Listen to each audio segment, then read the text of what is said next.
West Bengal state ইউনিভার্সিটির আন্ডারে যারা BA third semester GE3 DSC3 political science পরীক্ষা দেবে তাদের জন্য আমার সাজেশনে 2 নম্বরের প্রশ্নের উত্তর।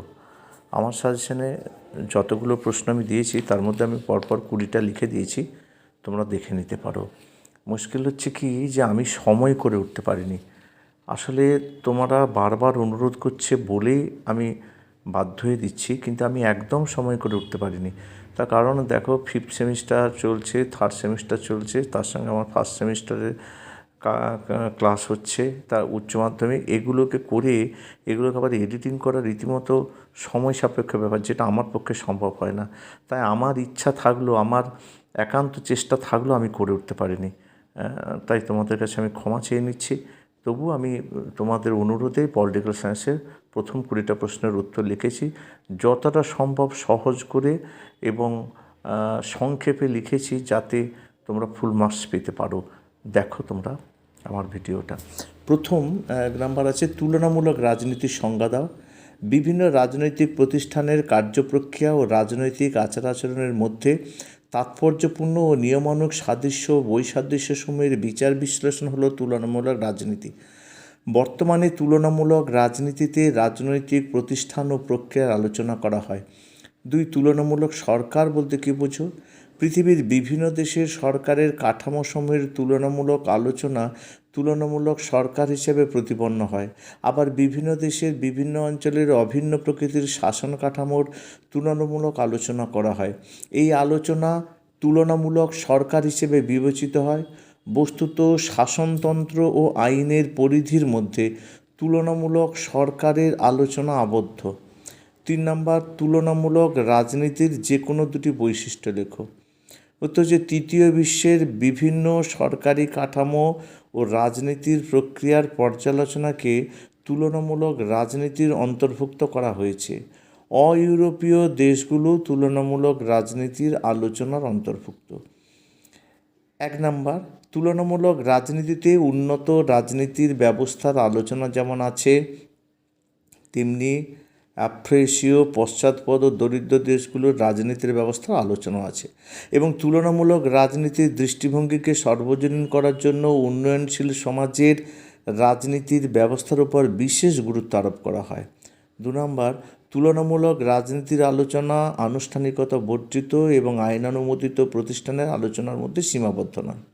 এই আলোচনায় আইনানুমোদিত প্রতিষ্ঠানসমূহের বাইরে রাজনৈতিক প্রতিষ্ঠান, বিভিন্ন সংস্থা, আচার আচরণ, কার্যকলাপ প্রভৃতির উপর জোর দেওয়া হয়। পুঁজিবাদের যে কোনো 2টি বৈশিষ্ট্য লেখো। প্রাথমিকভাবে পুঁজিবাদ একটি বিশেষ অর্থনৈতিক ব্যবস্থা, যার মূল বৈশিষ্ট্য হচ্ছে উৎপাদনের উপর ব্যক্তিগত মালিকানা প্রতিষ্ঠা। এর অন্যান্য বৈশিষ্ট্য হচ্ছে: 1, পুঁজিবাদী সমাজে উৎপাদন শক্তির অভূতপূর্ব বিকাশ ঘটে। উপাদানগুলির মালিকানা পুঁজিপতিদের হাতে থাকে। আর 2, পুঁজিপতিদের কাছে শ্রমিক শ্রেণী শ্রম বিক্রয় করতে বাধ্য থাকে। শ্রমিক শোষণের মাধ্যমে মালিক শ্রেণীর উদ্বৃত্ত মূল্য ভোগ করে। মালিক শ্রেণীর সর্বহারা শ্রমিক শ্রেণীর উপর শোষণকে অব্যাহত রাখার জন্য রাষ্ট্রযন্ত্রকে ব্যবহার করে। 5, অর্থনীতির বিশ্বায়ন বলতে কী বোঝো? অর্থনৈতিক বিশ্বায়ন বাণিজ্য, বিনিয়োগ এবং অর্থের একটি বিশ্বব্যাপী নেটওয়ার্কের জাতীয় অর্থনীতির একীকরণকে বোঝায়। আন্তর্জাতিক অর্থভাণ্ডার, বিশ্বব্যাংক, গ্যাট চুক্তির পরবর্তীকালে বিশ্ব বাণিজ্য সংস্থা WTO অর্থনৈতিক বিশ্বায়নের প্রক্রিয়াকে বাস্তবায়িত করে। অর্থনৈতিক ক্ষেত্রে বিশ্বায়ন প্রক্রিয়ার মধ্যে প্রধান দিকগুলির মধ্যে আছে: বিশ্ব বাণিজ্যের দ্রুত প্রসার, লগ্নি পুঁজির অবাধ আদান প্রদান, বিভিন্ন অঞ্চলের অধিবাসীবৃন্দের মধ্যে অভিগমন ও নির্গমন, এক দেশ থেকে অন্য দেশের জন্য অর্থ ও অন্যান্য বিষয়ের মাধ্যমে সঞ্চালন, বহুজাতিক বাণিজ্য সংস্থার অবাধ বাণিজ্য বিনিয়োগ প্রভৃতি। বাণিজ্যিক পুঁজিবাদ বলতে কী বোঝো? পুঁজিবাদী অর্থনীতি বিকাশের প্রাথমিক পর্যায়কে বলা হয় বাণিজ্যিক পুঁজি পর্যায়। শিল্প বিপ্লবের আগে পুঁজিপতিরা বাণিজ্যে মূলধন বিনিয়োগ করতেন। বাণিজ্য নিয়োজিত এই মূলধন বাণিজ্যিক মূলধন নামে পরিচিত, যার মূল বৈশিষ্ট্য হচ্ছে পণ্যের সঞ্চালন ঘটানো, সস্তায় পণ্য সংগ্রহ করে অধিকতর লাভের উদ্দেশ্যে অন্য বাজারে প্রেরণ করা। সাংবিধানিক বিকাশ বা উন্নয়ন বলতে কী বোঝো? সাংবিধানিক বিকাশে সাধারণ অর্থ সংবিধানের বিবর্তন। এই বিকাশ ঘটে প্রধানত সংবিধান সংশোধনের মধ্য দিয়ে। তবে এই আনুষ্ঠানিক প্রক্রিয়ার বাইরে একাধিক প্রক্রিয়া সক্রিয় থাকে: সামাজিক ঘটনা, রাজনৈতিক দল, বিচার বিভাগ, নাগরিকবৃন্দের দাবি দেওয়া, এক কথায় সামাজিক, রাজনৈতিক, সামাজিক, অর্থনৈতিক পরিমণ্ডল নানাভাবে সংবিধানের ক্রমবিকাশ ঘটায় আনুষ্ঠানিক প্রতিষ্ঠানের পাশাপাশি নানা প্রক্রিয়া এখানে যুক্ত থাকে।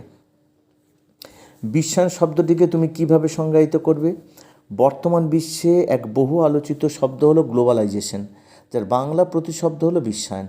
সাম্প্রতিককালে বহু ব্যবহৃত পরিচিত শব্দ হওয়া সত্ত্বেও বিশ্বায়নের কোনো সর্বজনগ্রাহ্য সংজ্ঞা নেই। সহজ কথায় বিশ্বায়ন সমগ্র বিশ্বজুড়ে প্রযুক্তি ও বাণিজ্যের বিস্তারের কথা বলে। বিশ্বায়ন চাই সমগ্র বিশ্বকে একটি বাজারে পরিণত করতে, যেখানে দেশের বাজার ও বিশ্বের বাজারের মধ্যে কোনো বাধার প্রাচীর থাকবে না। জোসেফ স্টিগলিৎসের মতে বিশ্বায়ন হলো বিশ্বের বিভিন্ন দেশ এবং জনগণের মধ্যে এমন ঘনিষ্ঠ সংহতি সাধন যা পরিবহন ও যোগাযোগের ব্যয় অস্বাভাবিকভাবে হ্রাস করেছে এবং দ্রব্য সামগ্রী, পরিষেবা, পুঁজি, জ্ঞান, এমনকি পৃথিবী জুড়ে অবাধ যাতায়াতের উপর আরোপিত কৃত্রিম বাধা নিষেধ অতিক্রম করেছে। পরেরটা, সাম্রাজ্যবাদী পুঁজি বলতে কী বোঝো? অধিক পরিমাণে পুঁজি সঞ্চয় এবং লাভের উদ্দেশ্যে শিল্প ও ব্যাংক পুঁজির একীকরণ এবং অধিকৃত উপনিবেশগুলিতে বিনিয়োগ হচ্ছে সাম্রাজ্যবাদী পুঁজির মূল বৈশিষ্ট্য। পুঁজিবাদের চূড়ান্ত পর্যায়ে সাম্রাজ্যবাদ পুঁজি অনুন্নত দেশগুলিতে বিনিয়োগ করা হয় প্রাকৃতিক সম্পদ এবং মানব সম্পদকে শোষণ নিষ্কাশনের উদ্দেশ্যে। এর মধ্য দিয়ে সংগৃহীত উদ্বৃত্ত উন্নত দেশগুলিতে আরও সমৃদ্ধশালী করে তোলে। উপনিবেশ বিরোধী সংগ্রাম কি? ঔপনিবেশিক শাসনের বিরুদ্ধে স্থানীয় জনগণের সংগ্রামের উদ্দেশ্যে জাতীয় মুক্তি। এই সংগ্রাম বিভিন্ন দেশে ভিন্ন ভিন্ন চেহারা নেয়। সংগঠিত, অসংগঠিত, অহিংস, সহিংস, গণ আন্দোলন, অভ্যুত্থান, গেরিলা যুদ্ধ, ব্যক্তিগত সন্ত্রাস সৃষ্টি প্রথম এই সংগ্রামগুলির বিভিন্ন দিক। স্থানকাল, পরিস্থিতি, ঐতিহ্য, সংস্কৃতি, মূল্যবোধ অনুযায়ী উপনিবেশ বিরোধী সংগ্রাম গোটা উপনিবেশিক পর্যায় জুড়ে অব্যাহত থাকে। দাগ নাম্বার দেখো 11। 11 হচ্ছে উপনিবেশবাদের দুটি বৈশিষ্ট্য লেখো। উপনিবেশবাদ হলো এমন একটি নীতি যেখানে একটি দেশ অন্য দেশের জনগণ এবং ভৌত ভূখণ্ডের ওপর রাজনৈতিক বা অর্থনৈতিক কর্তৃত্ব প্রসারিত করতে চায়। হচ্ছে সাধারণ অর্থনৈতিক আধিপত্য এবং সম্পদের শোষণ উপনিবেশিকতায় দীপ্ত একটি দেশের প্রাথমিক লক্ষ্য। এর জন্য হিংসার ব্যাপক ব্যবহার লক্ষ্য করা যায়। 12 হচ্ছে গ্লোবাল ভিলেজ বলতে কী বোঝো? গ্লোবাল ভিলেজ হলো তথ্য যোগাযোগ প্রযুক্তি নির্ভর এমন একটি সামাজিক মাধ্যম যেখানে পৃথিবীর সকল প্রান্তের মানুষ একটি একক সমাজে বসবাস করে এবং তথ্য ও যোগাযোগ প্রযুক্তির ব্যবহারের মাধ্যমে তাদের চিন্তাভাবনা, সংস্কৃতি, কৃষ্টি ইত্যাদি একে অপরকে জানিয়ে থাকে। পরে একটা রাজনীতির সংজ্ঞা দাও। সাবেকি গ্রিক চিন্তা অনুযায়ী রাজনীতি ও পলিটিক্স শব্দটি সৃষ্টি হচ্ছে গ্রিক শব্দ পলিস শব্দ থেকে। গ্রিক থেকে পলিস সম্পর্কিত বিষয়টি হলো রাজনীতি। অ্যান্ড্রু হেউডের মতে রাজনীতির এই সংজ্ঞার আধুনিক ভাষ্য হলো রাষ্ট্র সম্পর্কিত বিষয়াদি হলো রাজনীতি। আধুনিক অর্থে রাজনীতি হলো সেই প্রক্রিয়া যার মাধ্যমে সমাজে মূল্যবান বস্তুসমূহ বণ্টিত হয়। এবার তুলনামূলক পঠন পাঠনের উপযোগিতা কী? তুলনামূলক পঠন পাঠনের উপযোগিতা কী? যে সমস্ত অঞ্চল সম্পর্কে ধারণা কম, তুলনামূলক রাজনীতির মাধ্যমে সেই সকল অঞ্চল সম্পর্কে অধিকতর মানুষ সম্মুখভাবে অবহিত হওয়া যায়। বিদেশের শাসন ব্যবস্থার পটভূমি সম্পর্কিত তথ্যাদি সংক্রান্ত ধারণা পরিবর্তিত পরিস্থিতি পর্যালোচনার ক্ষেত্রে সদর্থক সাহায্য করে। তাছাড়া নতুন দৃষ্টিকোণ থেকে নিজের দেশ সম্পর্কে অবহিত হওয়া যায়। অন্য দেশের রাজনীতি ব্যবস্থা সম্পর্কিত জ্ঞান নিজের দেশের রাজনৈতিক ব্যবস্থা সম্পর্কে সম্যকভাবে এবং নতুনভাবে জ্ঞান অর্জনে সাহায্য করে। 15টি ইউরোকেন্দ্রিকতার দুটি বৈশিষ্ট্য লেখো। 1, ইউরোকেন্দ্রিকতার গুরুত্বপূর্ণ বৈশিষ্ট্য হল 15 থেকে 18 শতকের মধ্যে মূলত পশ্চিম ইউরোপ জুড়ে একযোগে নবজাগরণ, এনলাইনমেন্ট, বিজ্ঞানের জয়যাত্রা, বাণিজ্যিক বিস্তারের ঘটনা তাকে আধুনিক করে তোলে। মধ্যযুগের অবসান এবং আধুনিকতার উত্থান তাকে আধুনিক সভ্যতার কেন্দ্রবিন্দুতে উত্তরণ ঘটায়। এই অবস্থান থেকে পশ্চিম ইউরোপের দেশগুলোর উপর দায়িত্ব করে অধিকৃত উপনিবেশগুলিকে অধিকার করে ইউরোপের উপযোগী হিসেবে গড়ে তোলা। পরটা পুঁজিবাদ কী? পুঁজিবাদ হলো এমন একটি অর্থনৈতিক ব্যবস্থা যা ব্যক্তিগত মালিকানা, উৎপাদনের উপায় নিয়ন্ত্রণ এবং লাভের জন্য তাদের পরিচালনার উপর ভিত্তি করে প্রতিষ্ঠিত। পুঁজিবাদী ব্যবস্থায় সব কিছু নিয়ন্ত্রণ মালিকের কাছে থাকে, রাষ্ট্রের কোনো নিয়ন্ত্রণ থাকে না। পুঁজিপতিদের কাছে শ্রমিক শ্রেণী তার শ্রম বিক্রয় করতে বাধ্য থাকে। পুঁজিপতি শ্রেণী সর্বহারা শ্রমিক শ্রেণীর উপর শোষণের যে অব্যাহত রাখার জন্য রাষ্ট্রযন্ত্রকে ব্যাহত করে। এখানে রাষ্ট্রের কোনো নিয়ন্ত্রণ থাকে না। পরটা চীনের সংবিধানের বৈশিষ্ট্য কী? না লিখিত সংবিধান। গণপ্রজাতন্ত্রী চীনের বর্তমান সংবিধানটা মূলত লিখিত, এতে একটা দীর্ঘ প্রস্তাবনা এবং 138টা, যার বর্তমানে পূর্বের সংবিধানগুলি তুলনায় আকারে ছোট ছিল। 2 দুষ্পরিবর্তনের সংবিধান। গণপ্রজাতন্ত্রী চীনের সংবিধান দুষ্পরিবর্তনে এই সংবিধানটি সংশোধনের জন্য বিশেষ পদ্ধতি অবলম্বন করতে হয়। সংবিধানের 64 নম্বর ধারায় এই পদ্ধতিটি বর্ণিত হয়েছে। পরেরটা ব্রাজিলের সংবিধানের 2টো বৈশিষ্ট্য। প্রস্তাবনা 1, পৃথিবীর অন্যান্য দেশের মতো ব্রাজিলের সংবিধানে একটি প্রস্তাবনা যুক্ত করা হয়েছে। ব্যক্তিগত অধিকার, স্বাধীনতা, নিরাপত্তা, উন্নত সুশাসন, সাম্য এবং ন্যায় বিচার সুনিশ্চিত করার দাবি প্রস্তাবনায় বলা হয়েছে। পরেরটা 2 মৌলিক অধিকার। ব্রাজিলের সংবিধানের 2টি দ্বিতীয় অংশে নাগরিকদের মৌলিক অধিকারগুলি বর্ণিত আছে। এই নাগরিকদের অধিকার 3টি শ্রেণীতে ভাগ করা হয়েছে, যথা ব্যক্তিগত, সমষ্টিগত অধিকার, সামাজিক অধিকার, রাজনৈতিক অধিকার। এবার ব্রিটিশ রাজনৈতিক অর্থনৈতিক ব্যবস্থার 2টি বৈশিষ্ট্য লেখো। 1, নানা টানাপোড়েন উত্থান পতন সত্ত্বেও ব্রিটেন কিন্তু উন্নত অর্থনীতির দেশ। বাজার অর্থনীতি এখানে জোরদার। জাতীয় অর্থনৈতিক আয়তনের দিক থেকে স্থান পৃথিবীতে 5ম। এখানে শিল্পের তুলনায় পরিষেবা শিল্পের আয়তন বহুগুণ বেশি।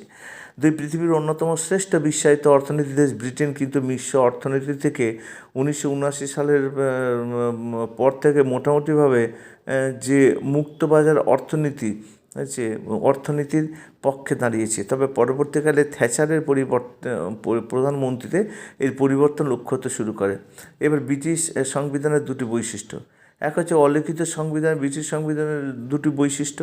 ব্রিটেনের শাসনতন্ত্রের মূলত অলিখিত। ব্রিটিশ শাসনতন্ত্রের মৌলিক নীতিগুলি কোনো একটি দলিলে লিপিবদ্ধ নেই।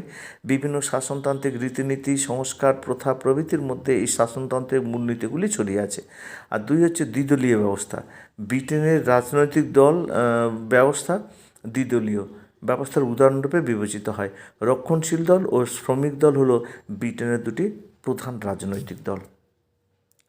যদি ভিডিওটি ভালো লেগে থাকে অবশ্যই লাইক, কমেন্ট, শেয়ার করবে। আর সাবস্ক্রাইব করার কথা তোমাদেরকে আর নতুন করে আমি বলছি না, তোমরা নিশ্চয়ই সাবস্ক্রাইব করবে, কারণ সাবস্ক্রাইব করা থাকলে এই ধরনের নোট, সাজেশন তোমরা কিন্তু প্রথম পেয়ে যাবে। আজ এই পর্যন্ত, আবার দেখা হবে পরবর্তী কোনো ভিডিওতে।